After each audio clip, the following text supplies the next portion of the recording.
Welcome to the Digital Glue Podcast. These digital untangling episodes are brought to you by Crystal Kordalchuk, CEO and founder of Virtually Untangled. This podcast is for entrepreneurs who need untangling from the day-to-day tasks in their business. These virtual world untanglers never underestimate the power of a good idea. And if that sounds like a lofty goal, well, it is. A decade ago, Virtually Untangled was founded with the goal of creating meaningful digital experiences that connect with people. Crystal and her team of honorary untanglers are now providing business owners just like you the opportunity to own your story and share it with the world. So, every Tuesday morning, she'll be dropping a new episode that will help you think big and dream even bigger. Let's dive into today's episode. It doesn't matter if I suffer from exhaustion. Failure is not an option. This could be my only chance. Time to get out there and dance. All my life, I've trained for this day. I have to win. There's no other way. I've got to go out there and put on a show. This opportunity I cannot blow. I've practiced too much to lose it all. I've got to be right on the ball. Now's no time for try your best. My hard work has to manifest. I swear I will make everyone proud. I'll make the audience cheer so loud. There are no risks I can take. I will not make even one mistake. I am the best. No one is better. I've got to keep myself together. Make this performance your best reprise. Shoo away all those butterflies. Now I'm going on in. 5, 4, 3. I feel bad for those facing me. So competition, take some caution because failure is not an option. That poem I just shared with you is by a lovely woman named Anya. I came across it one day as I was hunting down some motivation after a terribly hard virtual day. It brought me hope. It brought me joy. And it reminded me that failure is not an option. Failure is something that is required in order to succeed, and it's a choice. My question today, one I've been pondering on for a while now, why are people so afraid of failure? Where in history did we first subscribe to the notion that failure is always something bad? Failure is an inescapable part of life and business, and a critically important part of any successful life. It's about accepting said failures and making room for improvement. Failure is not an option. Defeats and failures happen often in the land of entrepreneurship, more often than I care to admit. However, we should do our best to not let them get us down, but regard them as milestones instead. We can choose to wallow and let said moment define us, perhaps even forever, or we can choose to look at it as room for improvement and a temporary setback as we continue on our journey. In short, we gotta refuse to lose. Nobody likes to admit they were wrong or that they made a mistake. That's why the first impulse most of us when face to face with failure is to cast around for other people to blame on circumstances that we potentially couldn't control. And this isn't just true in the land of virtual living.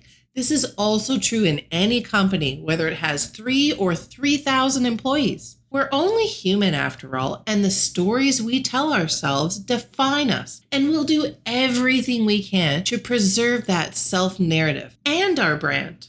What I'm getting at here is no one is exempt from this. If you're a creative like me, have you ever noticed that when you're in an extreme stress state of mind, being creative seems utterly impossible? This happens because our left brain shuts down, which just so happens to be your seat of logic. The right side of your brain is intuitive, holistic, and creative. Whether you're creative or not, here's 3 means to overcome failure. 1, harness your potential. 2, reframe how you think of failure. And 3, avoid fixed outcomes. Back in episode 77, I talked a lot about fear and failure. And those 2 things sometimes go hand in hand, playing a big role in your success. So let's rehash that specific section, deconstructing failure. I truly believe that everyone is born equipped to bless others with a gift only they have. Even though many people do what they do in the marketplace, only they can do it in such a way that it can't be duplicated. And by that, I mean you. We're all special, unique snowflakes who are going to change the world. That's why we land ourselves in the world of entrepreneurship in the first place. However, comparison strikes again. We have social platforms constantly telling us how amazing everyone else's businesses and lives are, but not our own. So we feel like utter crap and wonder where it all went wrong. How we failed not only ourselves, but the world. The failure to meet our own expectations is not contrary to our happiness, argumentatively, that our ability to fail and still appreciate that experience that's right in front of us is actually a fundamental building block for happiness. Plain and simple, folks, shit happens. Things go wrong. People frustrate us beyond belief. Mistakes are made and negative emotions arise. And that's all fine and dandy. But this notion that we're built to fail and not recover from it is something that's a work in progress for many. So the best thing we can do for ourselves in this straining moment is to let go of the imagined result. It's not necessary. The fantasy and the dream are merely tools to shove you in the right direction. Failure is going to happen, but these are mere moments of learning and growing. They're inevitable, and you can't stop them. So don't let them. Learn, adapt, pivot, and keep going. So I say to you, raise your expectations. Don't limit yourself to small portioned goals. Create ridiculous standards for yourself, and then savor the inevitable failure. Let the virtual ground crack and rocks crumble around you, because that's how something truly amazing grows, through the cracks. Procrastination, fear in all its forms, and negative self-talk are not welcome at this table any longer.